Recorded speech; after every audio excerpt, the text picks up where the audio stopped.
Hello students, तो इस video में हम देखने वाले हैं एमपी बोर्ड कक्षा 9वीं त्रैमासिक परीक्षा 2022-23 की तैयारी के लिए सामाजिक विज्ञान का पेपर।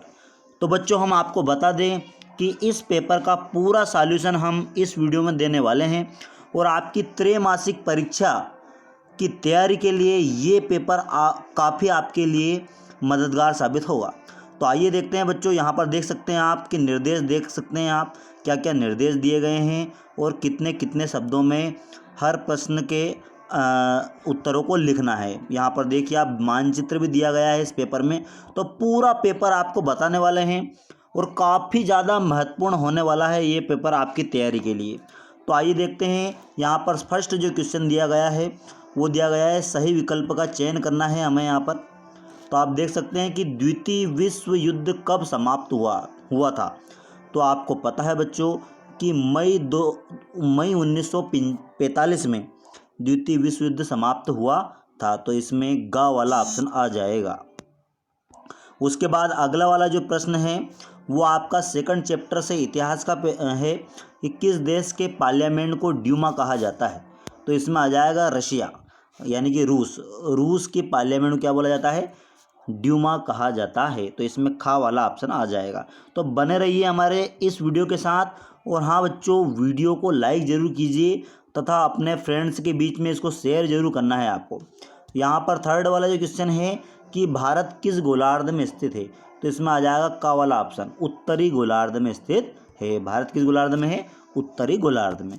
उसके बाद जो नेक्स्ट क्वेश्चन है फोर्थ वाला एमसीक्यू कि धुआंधार जलप्रपात किस राज्य में स्थित है। तो हमें पता है कि धुआंधार जो है जबलपुर मध्य प्रदेश में स्थित है। तो यहाँ पर का वाला ऑप्शन आ जाएगा।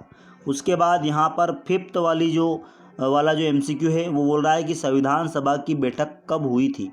तो संविधान सभा की जो पहली बैठक थी वो दिसंबर 1946 में हुई थी। 9 दिसंबर 1946 के दिन संविधान सभा की पहली बैठक हुई थी। उसके बाद चुनाव आयुक्त की नियुक्ति कौन करता है। तो बच्चों, यहाँ पर एक बहुत ही महत्वपूर्ण संवैधानिक पद है चुनाव आयुक्त। तो उसकी जो नियुक्ति है वो राष्ट्रपति करता है। उसके बाद आगे चलते हैं हम। यहाँ पर भारत में सर्वाधिक निर्धन जनसंख्या वाला राज्य है। तो इसमें आ जाएगा बच्चों ग वाला ऑप्शन, बिहार। यानी कि सबसे ज़्यादा जो गरीबी है वो कहाँ पर है, बिहार में है। तो बने रहिए बच्चों हमारे इस वीडियो के साथ, पूरे आंसर बताने वाले हैं हम और आपको वीडियो पूरा देखना है। यहाँ पर अगले वाले जो आ गए हैं वो रिक्त स्थान आ गए हैं। तो रिक्त स्थान देख सकते हैं हम कि संविधान सभा के स्थायी अध्यक्ष कौन थे। तो यहाँ पर आपको पता होना चाहिए कि संविधान सभा के स्थायी जो अध्यक्ष थे वो थे राजेंद्र प्रसाद। क्या आ जाएगा इसमें, राजेंद्र प्रसाद आ जाएगा। ठीक है, तो इसमें राजेंद्र प्रसाद आपको लिख लेना है।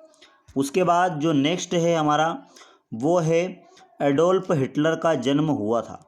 तो ये जो आपका इतिहास का जो थर्ड चैप्टर है बच्चों उससे आया है। तो इसमें आ जाएगा ऑस्ट्रिया। कहाँ हुआ था उसका जन्म, एडोल्फ हिटलर का ऑस्ट्रिया में जन्म हुआ था। उसके बाद क्षेत्रफल की दृष्टि से भारत का सबसे बड़ा राज्य, तो इसमें आ जाएगा राजस्थान। राजस्थान जो है वो क्षेत्रफल की दृष्टि से सबसे बड़ा राज्य है। और यदि बच्चों आपको एग्जाम में आ जाए कि क्षेत्रफल की दृष्टि से सबसे छोटा राज्य, तो उसमें आ जाएगा गोवा। ठीक है, तो ये दोनों ही ऑप्शन आपको याद होने चाहिए।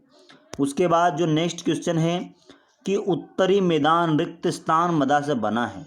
तो इसमें आ जाएगा जलोढ़ मृदा। तो जलोढ़ लिख लेना है आपको, मृदा वहाँ पर लिखा ही है। तो जलोढ़ मिट्टी पाई जाती है उत्तरी मैदान में। उसके बाद यहाँ पर जो नेक्स्ट है, अर्थव्यवस्था को रिक्त स्थान क्षेत्रों में विभाजन किया गया है। तो इसमें आ जाएगा 3 क्षेत्रों में अर्थव्यवस्था का विभाजन किया गया है। उसके बाद ग्रीष्म ऋतु में चलने वाली हवाओं को कहते हैं। तो इसमें आ जाएगा लू। ग्रीष्म ऋतु में चलने वाली जो हवा है उसको बोला जाता है लू। उसके बाद बच्चों यहाँ पर जो अगला क्वेश्चन है कि रूसो की पुस्तक का नाम क्या है। यानी कि रूसो की पुस्तक का नाम आपको लिखना है कि उसकी पुस्तक का नाम क्या है। तो इसमें जो आ जाएगा आपका सोशल कॉन्ट्रैक्ट। तो सोशल कॉन्ट्रैक्ट कैसा लिखना है आपको, तो मैं यहाँ पर लिख के बताता हूँ। सोशल और उसमें आ जाएगा कॉन्ट्रैक्ट, ठीक है। तो कॉन्ट्रैक्ट लिखना है, सोशल कॉन्ट्रैक्ट लिखना है। उसके बाद यहाँ पर जो नेक्स्ट जो है कि रूस में सामूहिक खेती को किस नाम से जाना जाता था। यहाँ पर देख सकते हैं बच्चों आप कि रूस में सामूहिक खेती को बोला जाता है कोलखोज या कालखोज, ये आप लिख सकते हो इसमें, ठीक है। उसके बाद अगले वाले क्वेश्चन पर हम चलते हैं। उसके बाद जो अगला प्रश्न है कि नवंबर के अपराधी शब्द किसके लिए प्रयोग किया जाता था। तो आइए देखते हैं नवंबर के अपराधी किसके लिए प्रयोग होता था।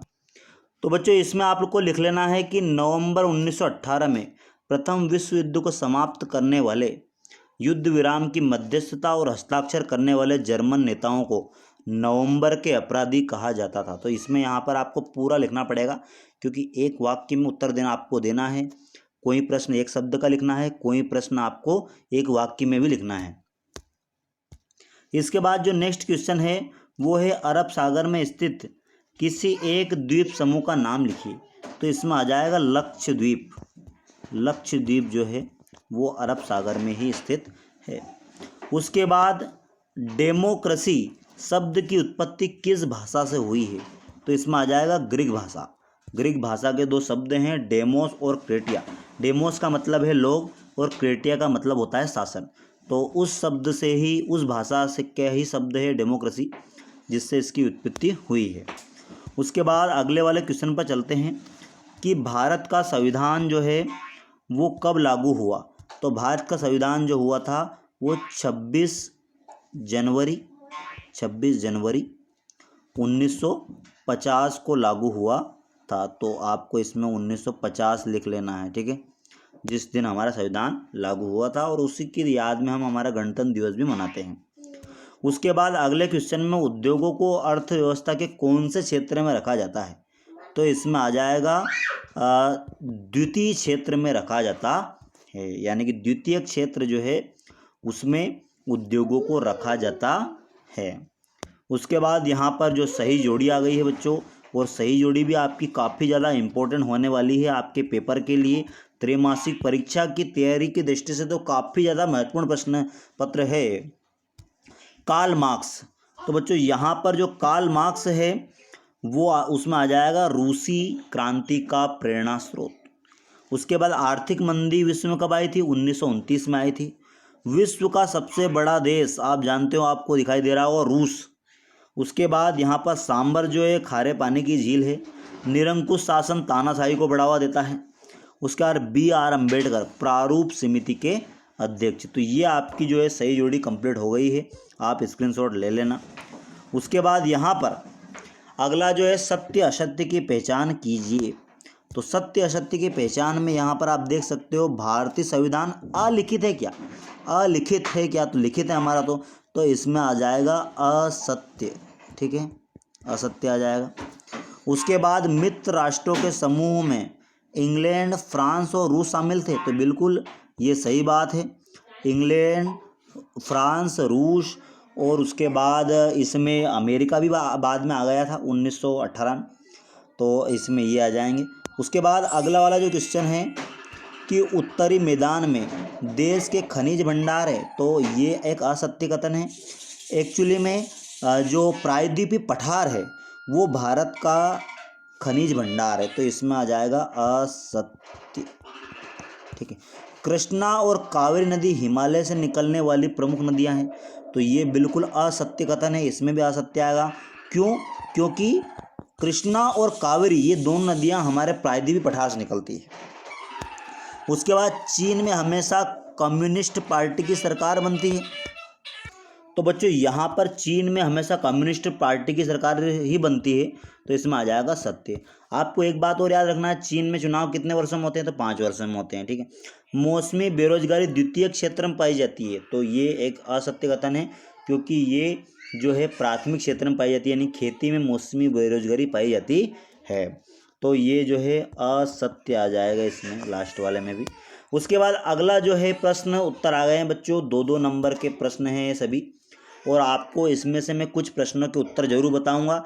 और बाकी के प्रश्नों के उत्तर के लिए हमारे टेलीग्राम चैनल को जरूर ज्वाइन कर लें आप, क्योंकि मैं बाकी के सारे जो प्रश्न के उत्तर हैं वो मेरे टेलीग्राम चैनल पर मैं देने वाला हूं। क्योंकि यहाँ पर वीडियो काफ़ी लंबा हो जाएगा यदि मैं इस वीडियो के जरिए यदि आपको मैं इसके उत्तर समझाऊँ इस पूरे पेपर के, तो बहुत ही बड़ा पेपर है और आपकी तैयारी के लिए काफ़ी ज़्यादा इंपॉर्टेंट है। तो हमारे जो टेलीग्राम चैनल है उसकी लिंक इस वीडियो के डिस्क्रिप्शन बॉक्स में है, तो वहाँ पर आप क्लिक करके टेलीग्राम चैनल को ज्वाइन जरूर कर लो। तो देखते हैं बच्चों यहाँ पर जो है अपवाह तंत्र से क्या आशय है। तो आपको पता ही है बच्चों कि किसी क्षेत्र के नदी तंत्र को ही उस क्षेत्र का अपवाह तंत्र कहा जाता है। गंगा नदी के सहायक नदियों के नाम आपको पता होना चाहिए।